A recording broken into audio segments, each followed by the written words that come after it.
Thank you very much, everybody. It's an honor to have Bibi and Sarah with us, friends of mine for a long time, and we had a tremendous success together. And I think it will only go on to be even greater success in the future. So it's really nice to have you at the White House. It's nothing like the White House, and it's great to have you both and all of your wonderful people. Ron, we've worked together for a long time, and we've done well together. We had a great time. I would say it's a lot of work, but we had a great result recently, and we're going to have a lot of great results. So it's great to have you. Thank you very much. Thank you. I want to express the appreciation and admiration, not only of all Israelis, but of the Jewish people, and many, many admirers around the world for your leadership of the free world, your leadership of a just cause, and the pursuit of peace and security, which you are leading in many lands, but now especially in the Middle East. We have great opportunities. The President has an extraordinary team, and I think our teams together make an extraordinary combination to meet challenges and seize opportunities. But the President has already realized great opportunities. He forged the Abraham Accords. He's forging peace as we speak, in one country and one region after the other. So I want to present to you, Mr. President, the letter I sent to the Nobel Prize Committee. It's nominating you for the Peace Prize, which is well deserved, and you should get it. Thank you very much. This I didn't know. Wow. Thank you very much. Thank you. Coming from you in particular, this is very meaningful. Thank you very much, Bibi. Thank you. Thank you for everything you're doing. Thank you. It's a great honor. Thank you very much, everybody. Appreciate it. President, have you spoken with any of the families of the victims of the Texas flood? And can you talk about what you would like to do when you travel there on Friday? Well, we're going to just make it as comfortable as possible for the state of Texas. They have a great governor. They have wonderful senators. They have wonderful representatives, and we're going to work together with them. And we have been working really very hard. This whole table has been working. That was a terrible event. Terrible event. You saw that, baby, where Texas was just absolutely so badly hurt by something that was a big surprise late in the evening. So we'll be working with the governor and all of the people of Texas. We'll be going on Friday. Mr. President, there was a security incident in northern Gaza today, right around the time that the Prime Minister was meeting with Secretary of State, Mr. Steve Witkoff.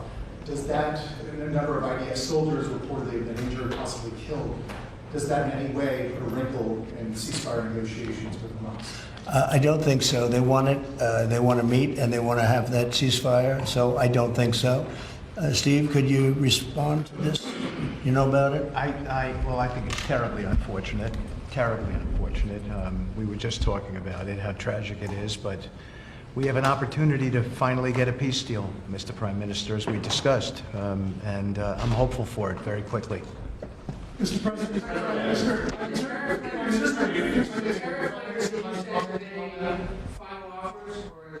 More or less final offer. Look, we're always subject to negotiate something that's fair, but we've talked to most of the countries, and pretty much they've had their way for many, many decades, as you know. And it was time that we just wanted fairness. This is not really equitable from our standpoint, because it's just a small token by comparison to the damage that's been done over the years. But we had no other president that was willing to do this. I did it in my first term with China and others. We took in hundreds of billions of dollars of tariffs. No inflation, the most successful period of time that we've ever had financially in the country. The first term. I think this term is going to be much better, even much better than that. That was the best ever, and this is going to be, I think, substantially better. And we're on the way to doing that. We've already taken in over $100 billion worth of tariffs, and we haven't even started. And all I say to the other countries is, you know, some of them wanted to make a deal and want to be fair. Others perhaps got a little bit spoiled. They were a little bit spoiled because for 30, 40 years, 50 years, they were taking advantage of the country. So we're going to, I would say final, but if they call with a different offer and if I like it, we'll do it. Is the August budget confirmed now? Is that it? I would say firm. No, I would say firm, but not 100% firm. If they call up and they say, would like to do something a different way, we're going to be open to that. But essentially, that's the way it is right now, yeah. Mr. President, is your Palestinian relocation plan still on the table? Is there a plan? Has there been any progress in finding countries Yeah, to accept Bibi, why don't I let you Palestinians? answer that question? Mr. President, Wait a minute, wait, he's got to answer the Oh, question. sorry. I think President Trump had a brilliant vision. It's called free choice. You know, if people want to stay, they can stay. But if they want to leave, they should be able to leave. It shouldn't be a prison. It should be an open place and give people a free choice. We're working with the United States very closely about finding countries that will seek to realize what they always say, that they want to give the Palestinians a better future. And those who, and I think we're getting close to finding several countries, and I think this will give, again, the freedom to choose. Palestinians should have it, and I hope that we can secure it close by. And we've had great cooperation from surrounding Israel, surrounding countries, great cooperation from every single one of them. So something good will happen. Brian, did you have something? Mr. President, you've mentioned before you want to go down as your legacy as the peacemaker. Are we in the last chapter of closing out peace amongst this conflict now and all the other ones that you're working on? Well, I hope so. Look, we did a job with India and Pakistan and Serbia, Kosovo, and Rwanda and the Congo, and this was all over the last 3 weeks or so, Marco, right? We did, and others that were ready to fight, and we stopped a lot of fights. I think a very big one, frankly, a very, very big one was India and Pakistan, and we stopped that over trade. We're dealing with India and we're dealing with Pakistan, and we say we're not going to be dealing with you at all if you're going to fight. And they were maybe at a nuclear stage. They're both, nuclear powers. And I think stopping that was very important. We're trying to help out with a Biden-created monster, this whole thing that's happening with Russia and Ukraine. It's a horrible thing, and I'm not happy with President Putin at all. But this is something that would have never happened if I were president. This was a war that was never going to happen. Go ahead, Brian. I was just going to say, how would you address your critics that in the election they said that you would cause the next World War III, when in fact you're solving all the problems? I'm stopping wars. I'm stopping wars. And I hate to see people killed. Like, as an example, Ukraine and Russia. They're not Americans there being killed. They're not Israeli that are being killed. These are all Russians and all Ukrainians. But it's 5,000, maybe 7,000 last week, 7,500 last week, mostly soldiers.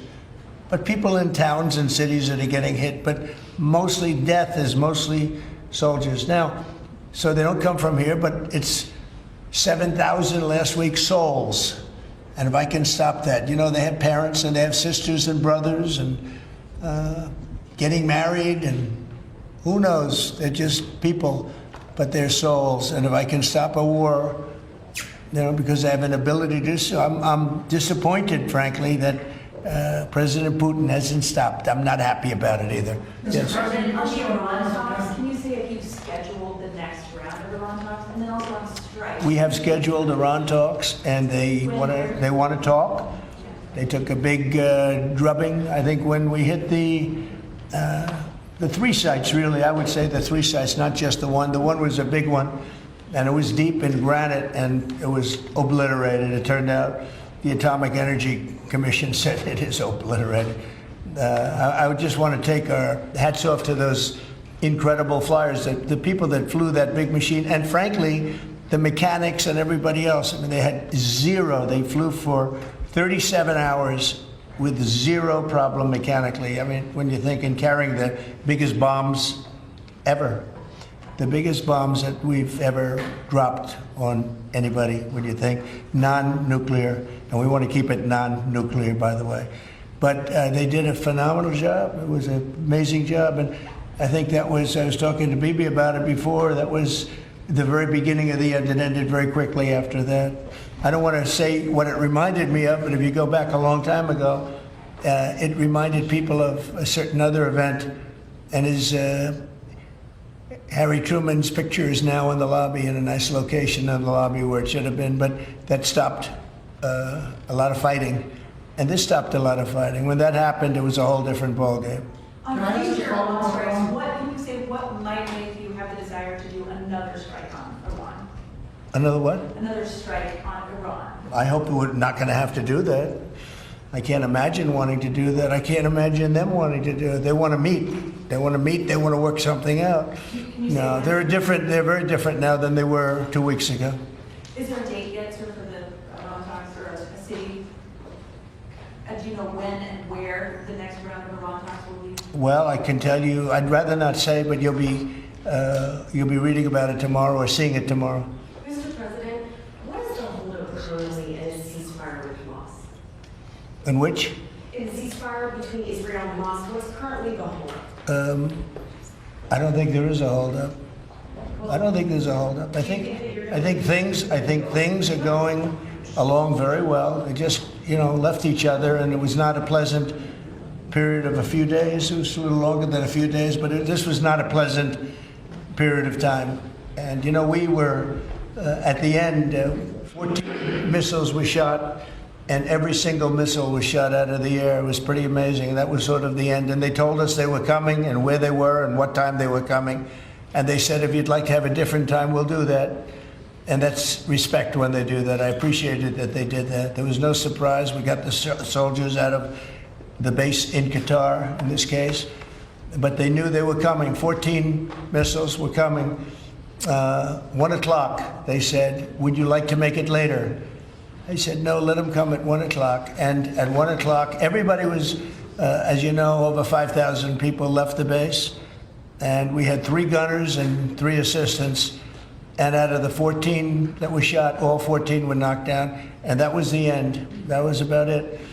And we had a rough time. But sometimes, sometimes you need the rough time in order to get. I think things are going to be really settled down a lot in the Middle East. And they respect us, and they respect Israel. They respect a lot of things that took place. Nobody's ever seen equipment like what we sent over to knock out those sites. But when those sites were knocked out, it essentially, that was the end. Do you think that there can be a two-state solution that creates an independent? I don't know. I'd ask Bibi that question. You have the greatest man in the world to answer that age-old question, two-state. Go ahead. You give him your honest answer. I think Palestinians should have all the powers to govern themselves, but none of the powers to threaten us. And that means that certain powers, like overall security, will always remain in our hands.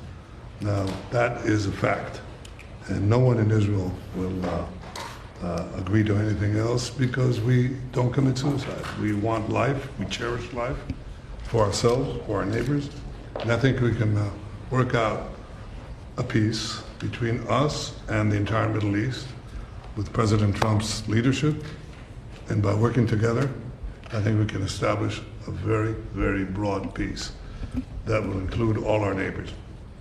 Mr. President, a question on Iran. You asserted that there's complete and total destruction of their nuclear facilities.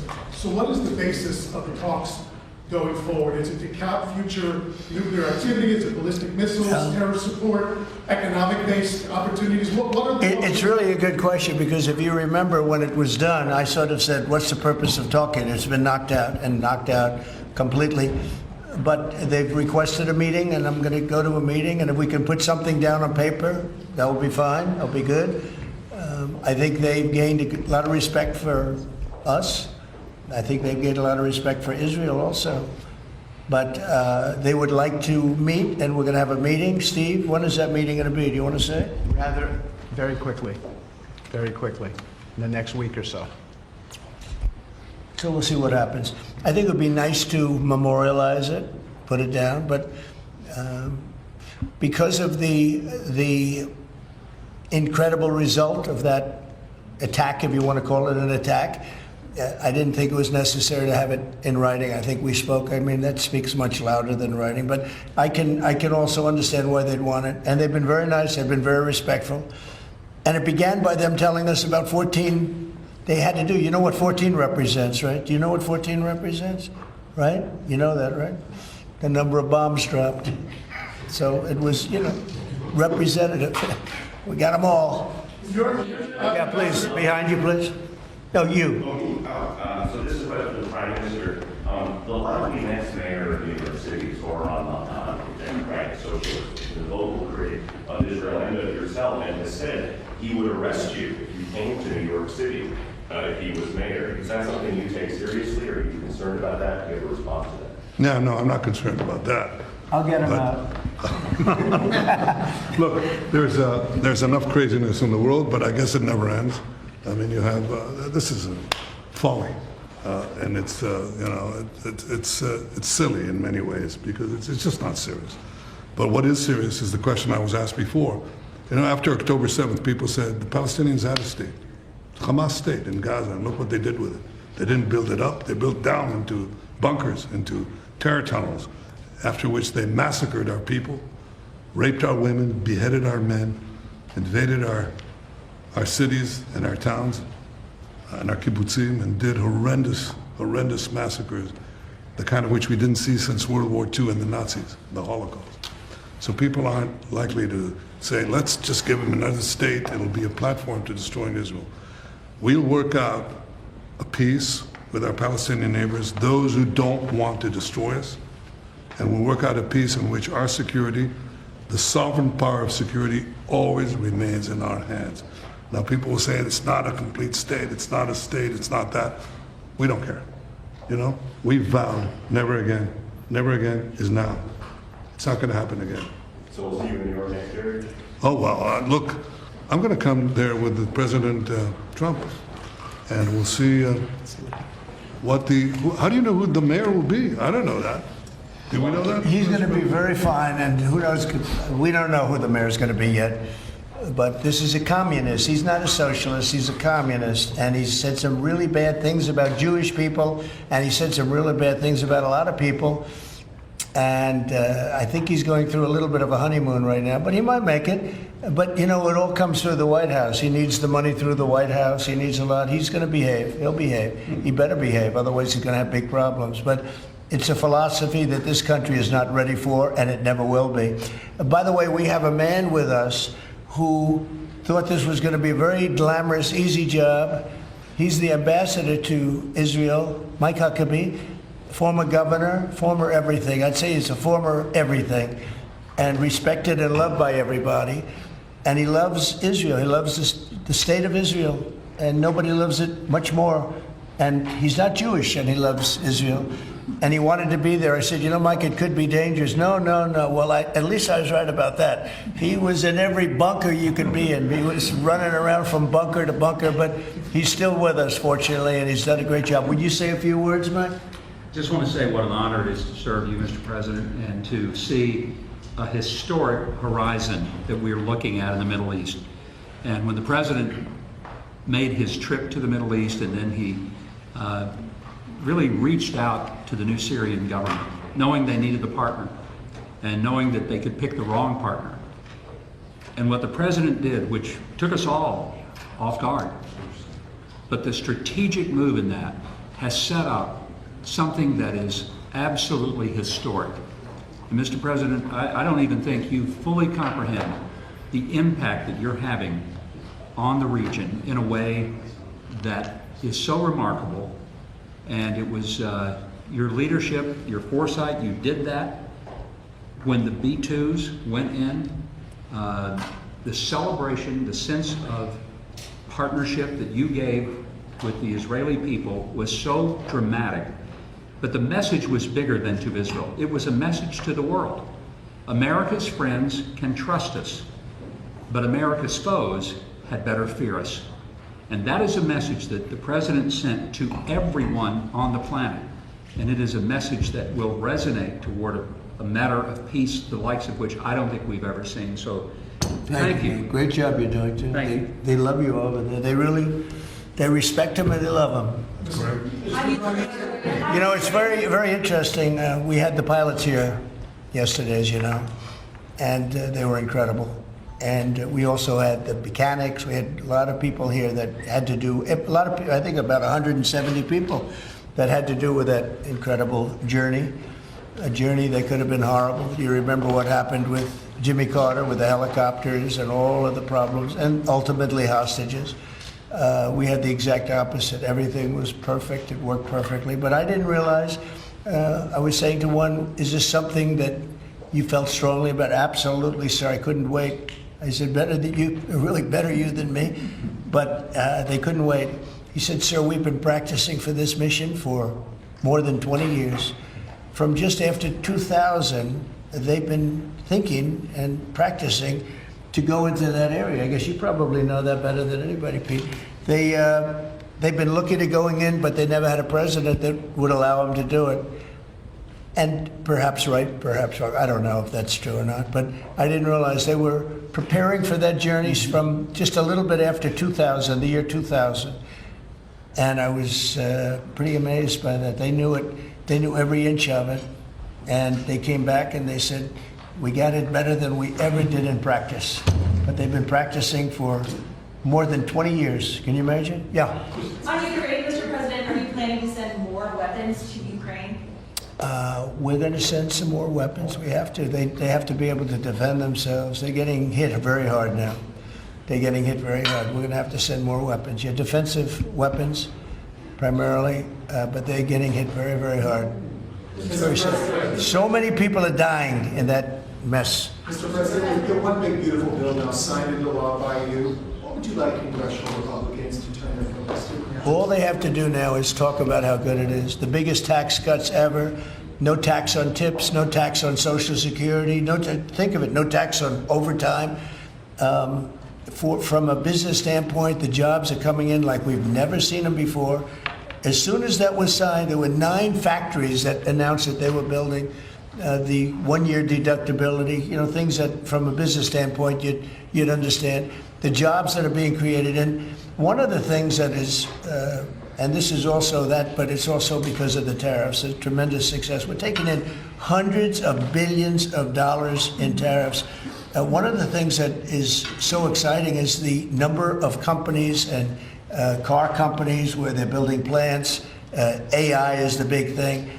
We have over $15 trillion announced already, and it's been, really, I would say it's been during the last 3 months, but we're here for a short period of time, and some administrations never had anywhere near that number for a whole term, probably for a whole 2 terms. But we're up to over $15 trillion coming into our country. There's never been anything like it anywhere in the world. There's never been an investment like that anywhere in the world.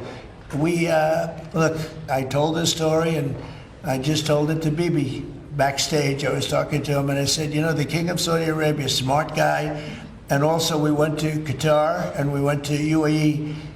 Really 3 strong leaders, smart guys. They all told me the same thing, and then that was reiterated at NATO just recently when we got back, where they agreed to spend $1 trillion a year, by the way, which is about 3 times what they were spending. But they all said the same thing. We thought your country was dead. Horrible term, right? We thought the United States of America was dead, and now you're presiding over the hottest country anywhere in the world. We're the hottest country in the world. I think Bibi would admit it, even hotter than Israel, though Israel was pretty hot about a week ago, I can tell you, for the wrong reasons. But we are the hottest country in the world right now, and it happened faster than anybody thought possible.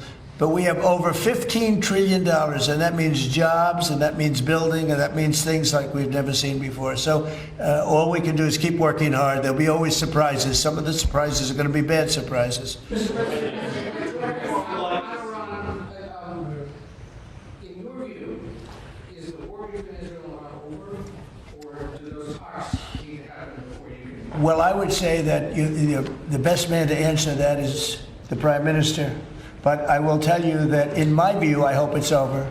Yeah, I think Iran wants to meet. I think they want to make peace, and I'm all for it. Now, if that's not the case, we are ready, willing, and able. But I don't think we're going to have to be. But I think Bibi would answer that question very well. I think the partnership between Israel and the United States, the partnership between President Trump and me, produced a historic victory. It's an incredible victory, actually. It brought the greatest capabilities of the United States that are unmatched with the great capabilities of Israel and the army of Israel, pilots of Israel, soldiers of Israel, and the Mossad. And the combination of these two extraordinary capacities produced a decisive result.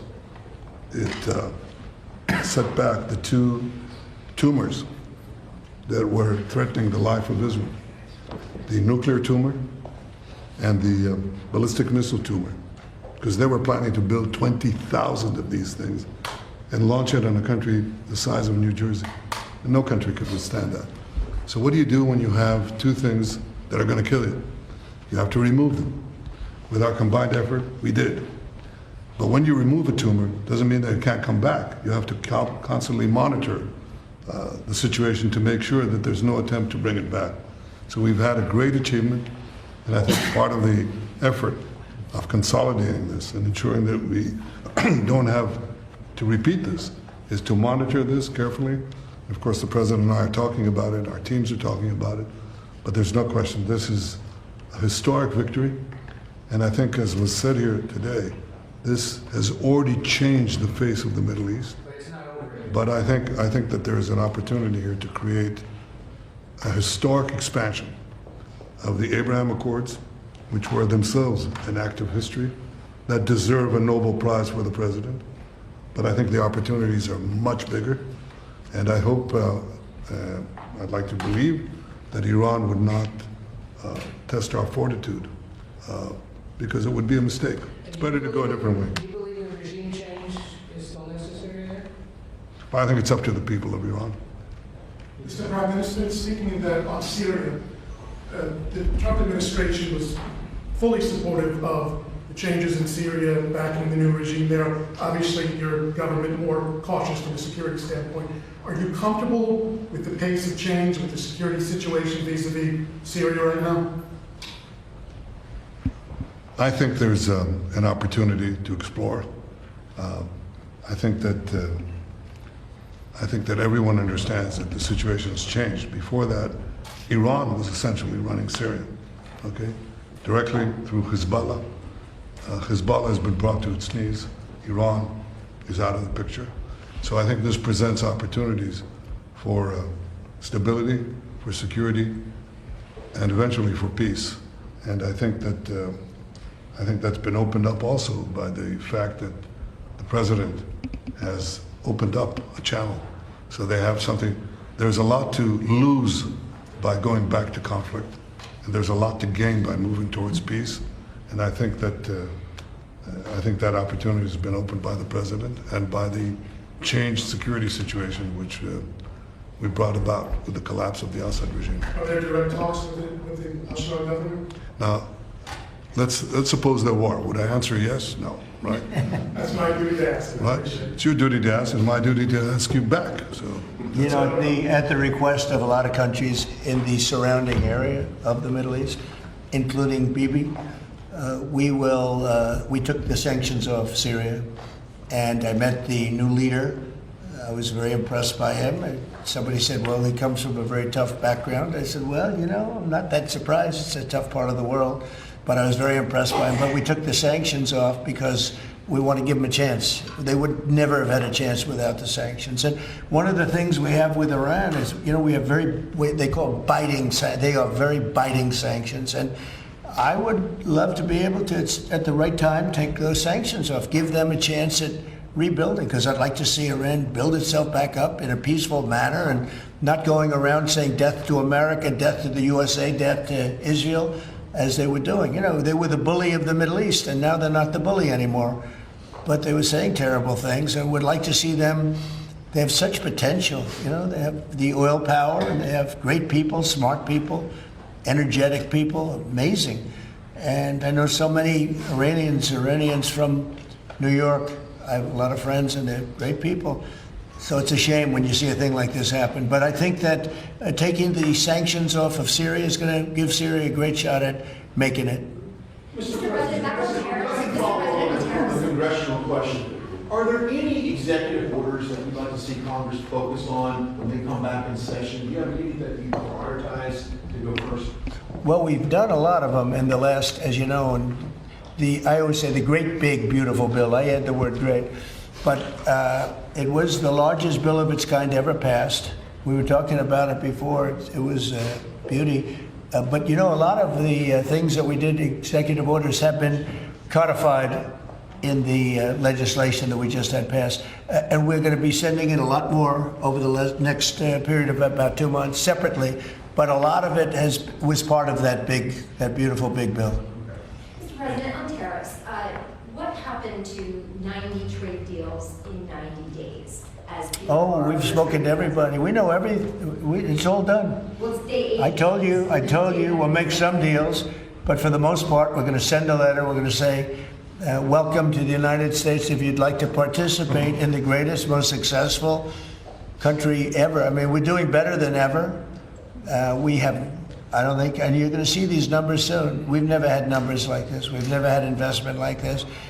We have more than 90. We're going to have much more than 90, but most of those are going to be sent a letter. This is exactly what I said. Now, we've made a deal with United Kingdom. We've made a deal with China. We've made a deal. We're close to making a deal with India. Others we met with, and we don't think we're going to be able to make a deal, so we just send them a letter. If you want to play ball, you have to. This is what you have to pay. So as far as I'm concerned, we're done. We're sending out letters to various countries telling them how much tariffs they have to pay.